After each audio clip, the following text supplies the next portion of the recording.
សមាគមអង្គការកម្ពុជា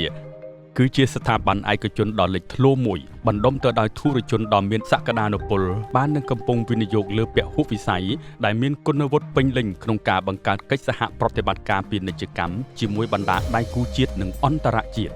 ក្នុងស្មារតីរួមគ្នាលើកកម្ពស់ឧត្តមភាពដ៏ឧត្តមនៃគោរមងារអង្គការតាមរយៈការចូលរួមអភិវឌ្ឍសង្គមនិងសេដ្ឋកិច្ចកម្ពុជាសមាគមអង្គការកម្ពុជាបានបន្តបំពេញបេសកកម្មតាមទស្សនវិស័យនិងអនុសាសន៍ដ៏ខ្ពង់ខ្ពស់របស់សម្ដេចអគ្គមហាសេនាបតីតេជោហ៊ុនសែនប្រធានព្រឹទ្ធសភានិងជាប្រធានកិត្តិយសនៃសមាគមអង្គការកម្ពុជានៅក្នុងអាណត្តិទី1នេះលោកអ្នកអង្គការលីយ៉ុងផាត់ដែលជាប្រធានសមាគមអង្គការកម្ពុជាបានដាក់ចេញនូវផែនការសកម្មភាពច្បាស់លាស់អមជាមួយយន្តការពិនិត្យនិងតាមដានលទ្ធផលការងារដ៏មានប្រសិទ្ធភាពរហូតសម្រេចបាននូវសមិទ្ធផលគួរជាទីមោទនៈក្នុងស្មារតីទទួលខុសត្រូវនិងគោលដៅរួមគ្នាក្រុមប្រឹក្សាភិបាលនៃសមាគមអង្គការកម្ពុជាបានសហការយ៉ាងជិតស្និទ្ធជាមួយគណៈកម្មការជំនាញទាំង4និងអគ្គលេខាធិការដ្ឋានដើម្បីជំរុញសកម្មភាពរបស់សមាគមឲ្យបោះជំហានទៅមុខជាលំដាប់លទ្ធផលការងារឆ្នាំ2024 1. គណៈកម្មការសមាជិកភាពវិន័យនិងក្រមសីលធម៌ដែលមានលោកអ្នកអង្គការលីហួរជាប្រធានបានរៀបចំការងារយ៉ាងមមាញឹកក្នុងការពិនិត្យនិងវាយតម្លៃលើសំណើសុំចូលជាសមាជិករបស់គោរមវ័នដែលបានរក្សានៅតម្លាភាពនិងសុក្រិតភាពដោយឈរលើមូលដ្ឋានស្នូលនៃសីលធម៌សុជីវធម៌គុណធម៌កិត្តិយសនិងសេចក្តីថ្លៃថ្នូរស្របទៅតាមលក្ខន្តិកៈនិងបទបញ្ជាផ្ទៃក្នុងរបស់សមាគមជាពិសេសផ្ដល់អត្ថប្រយោជន៍ជូនដល់សមាជិកគ្រប់រូបដោយស្មើភាពគណៈកម្មការក៏បានរៀបចំនូវយន្តការចាំបាច់មួយចំនួនដើម្បីការពារផលប្រយោជន៍ស្របច្បាប់របស់សមាជិកទាំងអស់ការទទួលយកសំណើនិងបញ្ហាប្រឈមនានារបស់សមាជិកមកពិនិត្យនិងដោះស្រាយឲ្យបានទាន់ពេលវេលានិងស្របតាមកលៈទេសៈជូនសមាជិកស្មើគ្នាដោយឈរលើមូលដ្ឋានច្បាប់និងភាពត្រឹមត្រូវក្នុងគោលបំណងផ្ដល់នូវភាពកក់ក្ដៅនិងសាមគ្គីភាពរឹងមាំដែលជាអត្ថប្រយោជន៍ស្នូលដ៏សំខាន់សមាគមអង្គការកម្ពុជាទទួលបានសមាជិកសរុបចំនួន441រូបក្នុងនោះមានលោកអ្នកអង្គការ5រូបអ្នកអង្គការ135រូបនិងអង្គការ301រូប 2. គណៈកម្មការច្បាប់មានអ្នកអង្គការលៀងម៉េងជាប្រធាននិងជាសមាជិកគណៈកម្មការអន្តរក្រសួងពិនិត្យនិងវិយតម្លៃលើសំណើសុំគោរមងារនិងការបញ្ចប់គោរមងារអង្គការបានសម្រេចនូវការងារសំខាន់ជាច្រើនរួមមានការផ្ដល់ធាតុចូលទៅលើព្រះរាជក្រឹត្យលេខនសរកត1024 1309ចុះថ្ងៃទី23ខែតុលាឆ្នាំ2024ស្ដីពីគោរមងារអង្គការអនុក្រឹត្យលេខ13អនក្របកចុះថ្ងៃទី3ខែកុម្ភៈឆ្នាំ2025ស្ដីពីបែបបទនិងនីតិវិធីនៃការស្នើសុំនិងវិយតម្លៃក្នុងការផ្ដល់គោរមងារអង្គការនិងការបញ្ចប់គោរមងារអង្គការសេចក្តីព្រាងអនុក្រឹត្យស្តីពីឯកសណ្ឋានផ្លូវការនៃគោរមងារអង្គការច្បាប់ស្តីពីភូមិបាលនិងច្បាប់ស្តីពីការរៀបចំដែនដីនិងនគររូបនីយកម្មអនុក្រឹត្យស្តីពីស្តង់ដារគុណវុឌ្ឍិសម្រាប់អ្នកអភិវឌ្ឍអចលនទ្រព្យសម្រុះសម្រួលផ្សះផ្សានិងដោះស្រាយវិវាទក្រៅប្រព័ន្ធតុលាការដោយជោគជ័យជូនសមាជិកបានជាច្រើនករណីប្រឹក្សាយោបល់និងផ្ដល់ជំនួយផ្នែកច្បាប់ជូនដល់សមាជិកដែលកំពុងត្រូវការតាមរយៈមេធាវីរបស់សមាគមបានសហការជាមួយអគ្គលេខាធិការដ្ឋានលើការតាក់តែងពិនិត្យនិងផ្សព្វផ្សាយមានដូចជាសេចក្តីប្រកាសព័ត៌មានសេចក្តីជូនដំណឹងនិងការកសាងលិខិតរដ្ឋបាលនានាជាច្រើនផងដែរ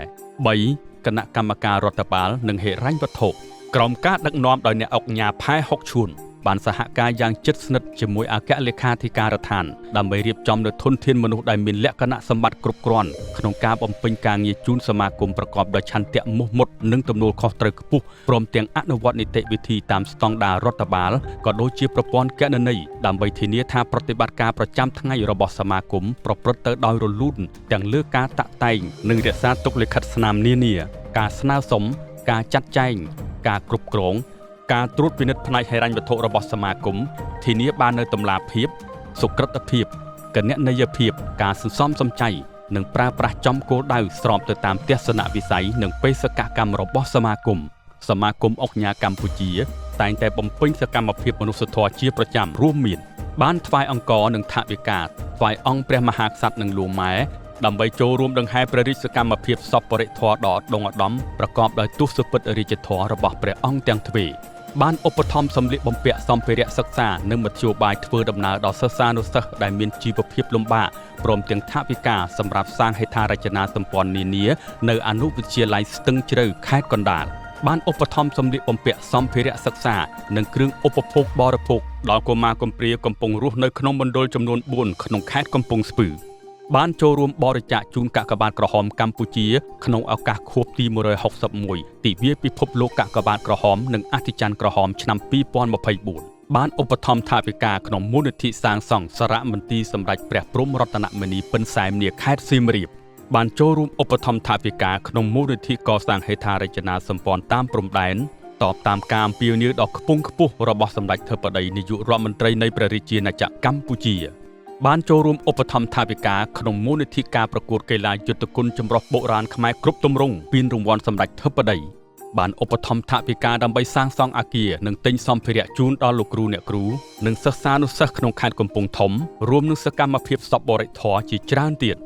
4គណៈកម្មការទំនាក់ទំនងសាធារណៈនិងអន្តរជាតិដែលមានអ្នកអង្គការសៀរិទ្ធីជាប្រធានបានបំពេញការងារយ៉ាងផុសផុលលើការកសាងទំនាក់ទំនងជាមួយនឹងបណ្ដាស្ថាប័នជាតិនិងអន្តរជាតិជាច្រើនសម្ដៅពង្រឹងនិងពង្រីកកិច្ចសហប្រតិបត្តិការពាណិជ្ជកម្មនិងវិនិយោគទាំងក្នុងនិងក្រៅប្រទេសក្នុងនោះរួមមានការអមដំណើរសម្ដេចធិបតីនាយករដ្ឋមន្ត្រីក្នុងដំណើរទស្សនកិច្ចផ្លូវការទៅកាន់សាធារណរដ្ឋបារាំងនិងសាធារណរដ្ឋប្រជាមានិតចិនការកន្លងទៅថ្មីនេះការអមដំណើរឯកឧត្តមស៊ុនច័ន្ទថុលឧបនាយករដ្ឋមន្ត្រីអនុប្រធានទី1ក្រុមប្រឹក្សាអភិវឌ្ឍកម្ពុជាក្នុងដំណើរបេសកកម្មទាក់ទាញនិងជំរុញវិនិយោគទៅកាន់ប្រទេសថៃចិនឥណ្ឌាជប៉ុនទូគីអាល្លឺម៉ង់អេស្ប៉ាញសហរដ្ឋអាមេរិកកាណាដាបារាំងឆេកនិងចក្រភពអង់គ្លេសជាដើមសមាគមអង្គការកម្ពុជាក៏បានរៀបចំនិងចូលរួមកិច្ចប្រជុំសំខាន់ពាក់ព័ន្ធនៅក្នុងប្រទេសផងដែររួមមានចូលរួមកិច្ចប្រជុំជាមួយក្រសួងស្ថាប័នរដ្ឋចំនួន6លើកចូលរួមកម្មវិធីថ្នាក់ជាតិនិងអន្តរជាតិនានាចំនួន16លើករៀបចំជំនួបសម្ដែងការគួរសមនិងពិភាក្សាការងារជាមួយដៃគូបរទេសមកពី15ប្រទេសដូចជាឥណ្ឌាអ៊ីស្រាអែលបារាំងប៉ាគីស្ថានជប៉ុនកូរ៉េចិននិងសហរដ្ឋអាមេរិកជាដើមបានផ្ដល់សេវាកម្មគាំទ្រនិងការសម្របសម្រួលដែលជាអត្ថប្រយោជន៍ដល់សមាជិកទាំងអស់រួមមានការរៀបចំពិធីសម្ដែងសម្ដាលនិងពិសាភោជនីយអាហារសាមគ្គីនៃគ្រួសារសមាគមអង្គការកម្ពុជាក្រោមអធិបតេយ្យភាពដ៏ខ្ពង់ខ្ពស់សម្ដេចធិបតីនាយករដ្ឋមន្ត្រីនៃព្រះរាជាណាចក្រកម្ពុជានិងលោកជំទាវបណ្ឌិតការរៀបចំសន្និសីទស្ដីពីការបង្កើតកិច្ចសហប្រតិបត្តិការរួមគ្នាកម្ពុជាជប៉ុនការរៀបចំជំនួបផ្គូផ្គងធុរកិច្ចរវាងសមាគមអង្គការកម្ពុជានិងសមាគមជប៉ុនកម្ពុជា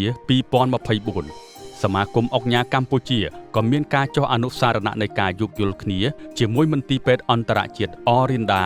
មន្ទីរពេទ្យរ៉ូយ៉ាល់ភ្នំពេញក្រុមហ៊ុនសាគ្រីនិងស្ថាប័ន Excellent Industrial Saint Laurent FISL ផងដែរទិសដៅផែនការឆ្នាំ2025នៅឆ្នាំ2025នេះសមាគមអង្គការកម្ពុជាបានកំណត់នូវសកម្មភាពជាអាទិភាពដែលត្រូវអនុវត្តរួមមាន1បន្តពង្រីកការផ្សព្វផ្សាយព្រះរាជក្រឹត្យអនុក្រឹត្យនិងលិខិតបទដ្ឋានគតិយុត្តនានាពាក់ព័ន្ធនឹងគោរមងារអង្គការ2បន្តពង្រឹងនិងពង្រីកការផ្តល់ប្រឹក្សាយោបល់ផ្នែកច្បាប់ការងារសម្របសម្រួលនិងដោះស្រាយវិវាទក្រៅប្រព័ន្ធតុលាការជូនសមាជិក3រៀបចំធ្វើបច្ចុប្បន្នភាពបញ្ជីឈ្មោះគោរមងារអង្គការនិងប័ណ្ណសម្គាល់ខ្លួនសមាជិកសមាគម4បន្តពង្រឹងនិងពង្រីកកិត្យានុភាពរបស់សមាគមទាំងការផ្សព្វផ្សាយគៀកោសមាជិកឲ្យបានកាន់តែច្រើនក៏ដូចជាការការពារនៅផលប្រយោជន៍ស្របច្បាប់កិត្តិយសនិងសេចក្តីថ្លៃថ្នូររបស់គោរមវ័នដែលជាសមាជិកព្រមទាំងផ្ដល់នូវអត្ថប្រយោជន៍នានាស្របទៅតាមលក្ខន្តិកៈនិងបទបញ្ជាផ្ទៃក្នុងរបស់សមាគម5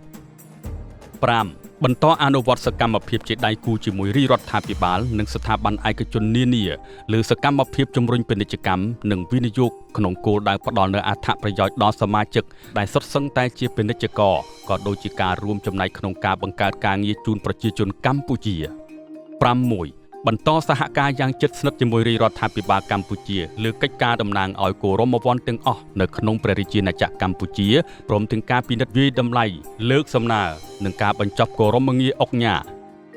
7បន្តពង្រឹងនិងពង្រីកសកម្មភាពនៃការគាំទ្រគ្នាទៅវិញទៅមកក្នុងរង្វង់គ្រួសារសមាគមអង្គការទាំងលើសេវាកម្មការចូលរួមនិងការបង្កើតកម្មវិធីជួបជុំចែករំលែកបទពិសោធន៍និងពិសាអាហារសាមគ្គី 8បង្កើតវេទិកាធុរកិច្ចសិក្ខាសាលានិងកម្មវិធីផ្សេងៗទាំងក្នុងនិងក្រៅប្រទេសដើម្បីលើកកម្ពស់ភាពជាដៃគូនៅក្នុងសកម្មភាពពាណិជ្ជកម្មនិងការវិនិយោគនៅព្រះរាជាណាចក្រកម្ពុជា9បន្តចងក្រងនិងធ្វើបច្ចុប្បន្នភាពអំពីព័ត៌មាននៃអាជីវកម្មរបស់សមាជិកទាំងអស់ដើម្បីធ្វើការផ្សព្វផ្សាយជាពិសេសលើផ្នែក Digital ក្នុងគោលដៅផ្ដល់ភាពងាយស្រួលដល់បណ្ដាវិនិយោគិនបរទេសនៅក្នុងនោះរួមមានសៀវភៅអុកញ៉ាសៀវភៅសកម្មភាពប្រតិបត្តិព័ត៌មានប្រចាំត្រីមាសនិងឯកសារនានា10បន្តសកម្មភាពរបស់សមាគមក្នុងកម្មវិធីសប្បុរសធម៌និងការងារសង្គមជាមួយរាជរដ្ឋាភិបាលកម្ពុជាតាមការអំពាវនាវដើម្បីចូលរួមចំណែកអភិវឌ្ឍសេដ្ឋកិច្ចនិងសង្គមនៅកម្ពុជាសមាគមអុកញ៉ាកម្ពុជាចូលរួមជួយកិច្ចការសង្គមដើម្បីឧត្តមភាពនៃគោរមងារអុកញ៉ាជំរុញពាណិជ្ជកម្មនិងអភិវឌ្ឍសេដ្ឋកិច្ចបង្កើតការងារជូនប្រជាពលរដ្ឋកម្ពុជា